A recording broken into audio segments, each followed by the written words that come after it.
Hallo ihr Lieben, und zwar habe ich euch in meinem vorletzten Video, das Projekt hat jetzt doch ein bisschen länger gedauert, deswegen ist es nicht ganz das vorletzte Video, sondern schon ein bisschen her. Zwei Schmucksets gezeigt, die ich aus Epoxidharz gemacht habe. Das eine Schmuckset hatte ich noch zusätzlich mit Wasser befüllt und in beiden Sets waren aus Fimo so Perlen drin und Muscheln. Und in dem Video, was ich euch hier oben verlinke, hatte ich noch neue Silikonformen. Und die möchte ich euch heute zeigen, wie ich mit denen umgegangen bin, wie ich da die neuen Kugeln draus geformt habe. Und wir werden sie auch mit neuem Material befüllen. Ich hoffe, es bleibt ein bisschen spannend. Hier zeige ich euch noch eine kurze Vorschau. Dann wisst ihr ungefähr, worum es geht, falls ihr mein letztes Video nicht gesehen habt. Die Kugeln habe ich aus Epoxidharz gemacht und alles weitere erfahrt ihr jetzt in meinem Video.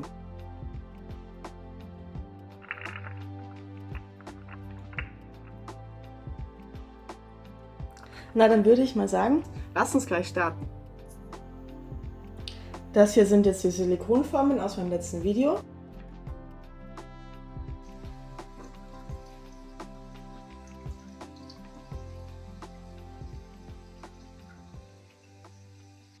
Mit dem Zahnstocher löse ich die Luftblasen auf, weil du kommst ja mit dem Feuerzeug sehr schwer rein. Das würde eher nicht funktionieren. Ich mache das genau wie in meinem letzten Video dieser Art. Ich gieße da Epoxidharz rein und drehe die Kugel, bis alles benetzt ist. Das überflüssige Epoxidharz lasse ich einfach rauslaufen.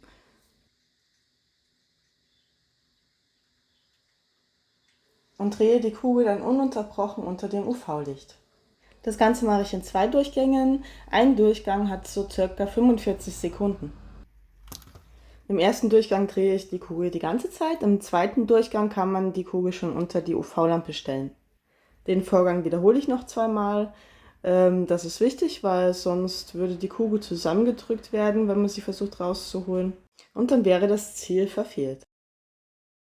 Beim ersten und zweiten Mal reicht auch ein Durchgang unter der UV-Lampe.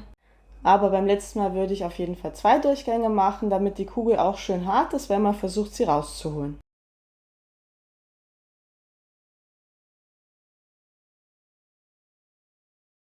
Es sieht jetzt nicht nur so aus, es ist wirklich richtig schwer, die Kugel da jetzt so rauszuholen. Vor allen Dingen, weil sie ja nicht komplett gefüllt ist. Aber warum sich der Kauf dieser Silikonformen trotzdem lohnt, das seht ihr noch.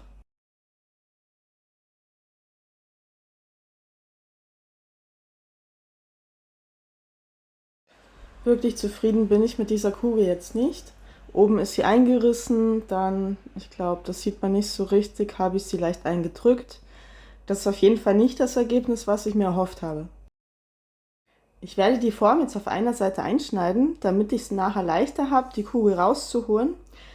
Und da ich ja so viele Formen habe, probiere ich das einfach mal aus und schaue, was bei rauskommt.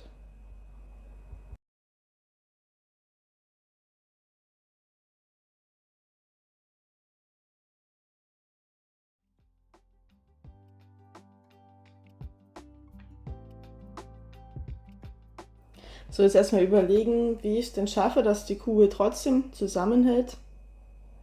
Klebeband habe ich schon versucht, das hält nicht so gut. Aber ich habe noch eine Idee. Ich schließe den Spalt von außen einfach mit etwas Epoxidharz.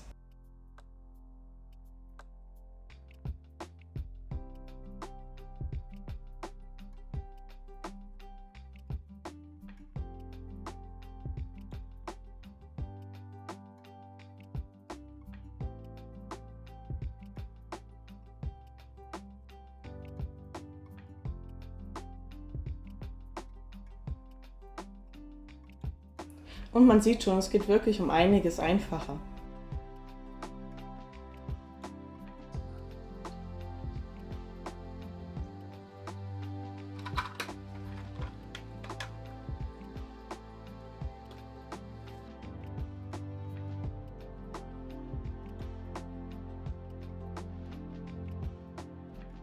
Nochmal beide im Vergleich. Links sieht man den Riss ganz gut.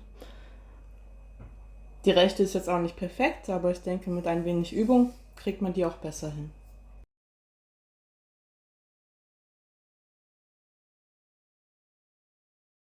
Da das so gut funktioniert hat, schneide ich mir jetzt auch alle anderen Silikonformen noch zurecht. Am meisten gespannt war ich auf die ganz große Silikonform. Das ist ja doch ein ziemlicher Unterschied. Und ich war mir nicht ganz sicher, ob das genauso klappt.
Also alle Formen funktionieren, wie man sieht.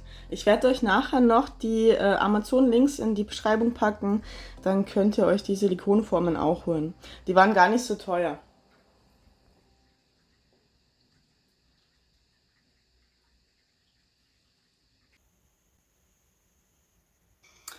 Ja, kurzer Zwischenstand. Ich war gestern etwas frustriert und habe dann aufgehört. Irgendwas reagiert da drin. Man sieht das, ist ja deutlich zu sehen, ist komplett milchig. Ich habe auch schon rausgefunden, was reagiert. Ja, so kleine Blumen habe ich hier verwendet. Und wie gesagt, ich habe einiges getestet und es sind immer solche Glitterplättchen, die dann tatsächlich, ich glaube nur mit dem Spülmittel, so wie ich das ausprobiert habe, nur mit dem Spülmittel zusammen reagieren. Das hatte ich zu diesem Zeitpunkt zumindest gedacht. Aber ich habe auch schon eine Lösung, auch wenn es ein bisschen aufwendiger ist. Ich werde das Ganze, also das ist wirklich sehr aufwendig, das Ganze mit Epoxidharz bearbeiten, also jedes Blättchen einzeln. Und dann dürfte das funktionieren. Ja? Nachdem ich mir so viel Arbeit gemacht habe, die ich euch hier trotzdem zeigen werde, weil das Ergebnis kann sich wirklich sehen lassen, hat sich herausgestellt, dass das Epoxidharz selbst irgendwas ins Wasser abgibt und solche Kugeln leider dadurch so nicht mehr möglich sind. Ich habe vor kurzem jemanden gesehen, der hat sowas Ähnliches gemacht, nur in größer und viereckig. Der hat da irgendein Gel reingeführt, aber ich bin bis jetzt noch nicht drauf gekommen, was das für ein Gel war. Vielleicht weiß es ja einer von euch, da kann mir das dann, wenn er möchte, mal bitte in die Kommentare schreiben.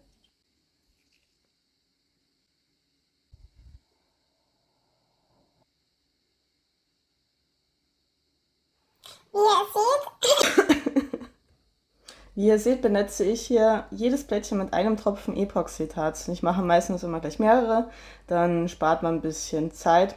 da das Ganze doch ziemlich aufwendig ist und wir das alles noch auf der zweiten Seite wiederholen müssen.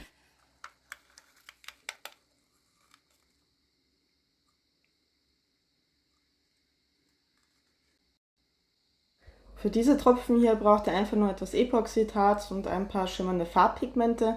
Die Pigmente, die ich hier benutze, verlinke ich euch wieder unten in der Infobox. Falls ihr jedoch nicht warten wollt, könnt ihr auch Lidschatten nehmen. Vielleicht wollt ihr sowieso einen aus eurem Make-up aussortieren, dann empfiehlt sich das auch, weil es ist im Grunde genommen das Gleiche. Hier benutze ich pures Harz. Ich werde euch gleich zeigen, warum. Dann brauche ich wieder diese Silberflocken. In anderen Videos habe ich das auch schon verwendet, wenn ihr euch noch daran erinnern könnt. Damit streiche ich einfach über die noch halb klebrigen Tropfen. Und damit sich da nichts löst, kommt nochmal eine Schicht Epoxidharz drüber. So, der erste Durchgang wäre dann fertig. Jetzt lösen wir in Feinarbeit die ganzen Kleinteile, drehen sie um und benetzen sie mit jeweils einem Tropfen wieder.